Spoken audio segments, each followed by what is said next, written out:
Hello and welcome to the Columbia Daily Tribune's college basketball webcast. This is sports editor Joe Walljasper and Tribune basketball beat writer Steve Walentik. Steve, since last we webcasted, Missouri's fortunes have taken a bit of a dive. They've lost 3 of their last 4 games now by double digits. That was something early in the year that I think Missouri kind of prided themselves on, that they were, whether they won or lost, they were competitive. They really haven't been lately. What do you think has gone wrong here at this end of the season stretch? Well, I could say that they played 2 top 10 teams and overlooked Nebraska and probably leave it at that. It would have been tough to win at K-State. It would have been. It's certainly tough to beat Kansas anywhere, and I really think they just didn't show up to play in the first round of the Big 12 tournament. That was as poorly a Missouri team has played defensively as I can remember in the last 3 or 4 years. Nebraska shot a season high 55.8%. That's the highest any opponent shot against Missouri this year. And they made some tough shots to do that, but they also got a lot of really easy looks. Mm-hmm. So that was a big problem in that game. But kind of the constant in this stretch is that Missouri is not able to do anything offensively right now. They're averaging fewer than 60 points a game during that 4-game stretch. Only shooting 36.4% from the field. That was a problem earlier in the Big 12 season. It's resurfaced, probably worse than it was even early on.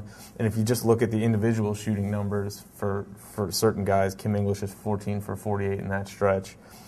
Zaire Taylor's even worse at 10 for 43. Marcus Denman's 10 for 31, and Laurence Bowers was 8 for 28 before he actually made 5 of 8 shots against Nebraska. Those are the guys that Missouri counts on to score quite a few of their points, and they're just not putting the ball in the basket.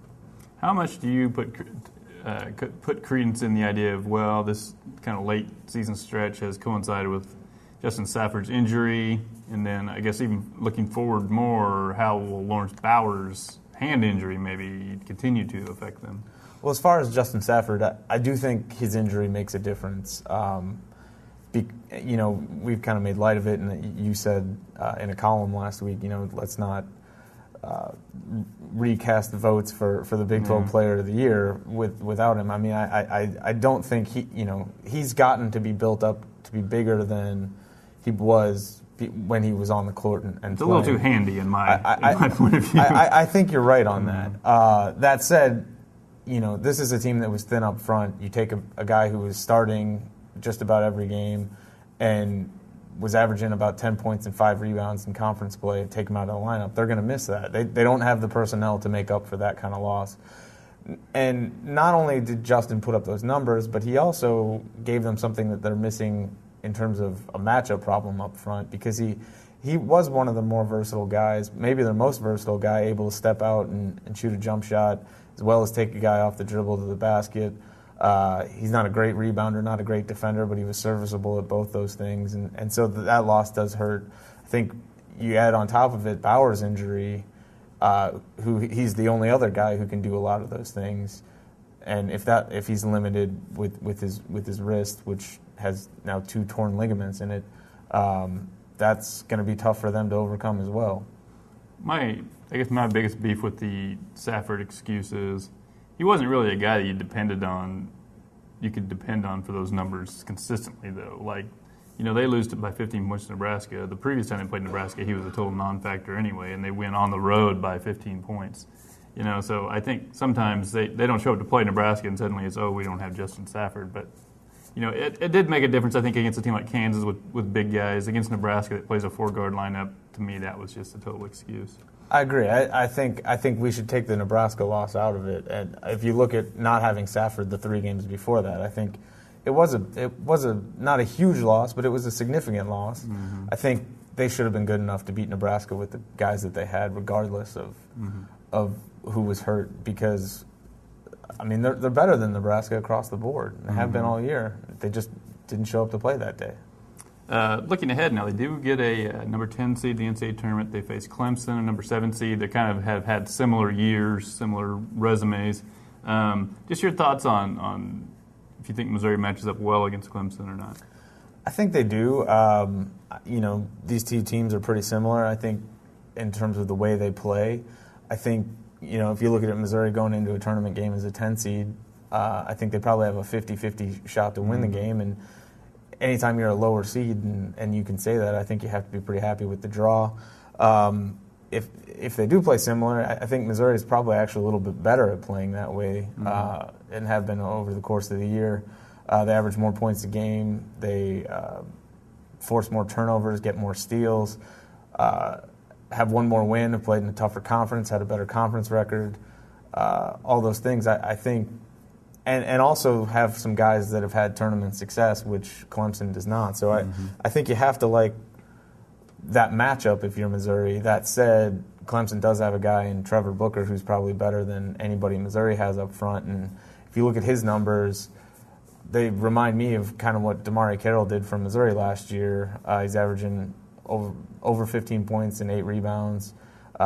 Gets, he has 2.5 assists a game, gets steals, block shots, just does a lot of different things for them and does all of them pretty well. He's going to be a handful for Missouri up front, especially with as banged up as they are.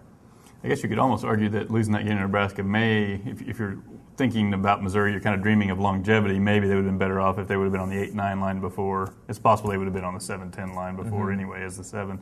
But do you see this as a team, kind of like last year's, that has a chance of getting hot and doing some real damage in the tournament? Or do you think, if they were to win one game, that would be about as far as they could go?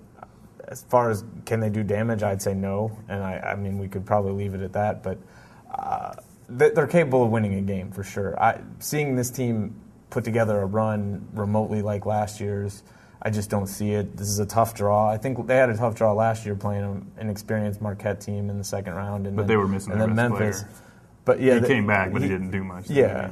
I think, this is an even tougher draw because I think if you do beat Clemson, you're looking at West Virginia in the second round, and they're better than Memphis was last year when Missouri beat them. Create a lot of matchup problems with their length and their athleticism. Really good offensive rebounding team. They're well coached. They're on a roll, having just won the Big East tournament and beat a really good Georgetown team in a close game. I think it's a really tall order to expect Missouri to, even if they do beat Clemson, to then advance past West Virginia. Now in my bracket, I do have Missouri winning the first round game. Do you like them to win? I think so. Again, Booker can cause some problems, but if Missouri can just kind of hold their own against him, I think their guards are better than Clemson's, and I think in terms of style of play, I think they do what they do better than Clemson does, and I think that the experience of playing all these good teams that they've played in the Big 12 and until lately have played close against should help them in this kind of format. All right, well, join us again next week when we will discuss how Missouri did at the NCAA tournament and either look forward to the Sweet 16 or wrap things up for the year.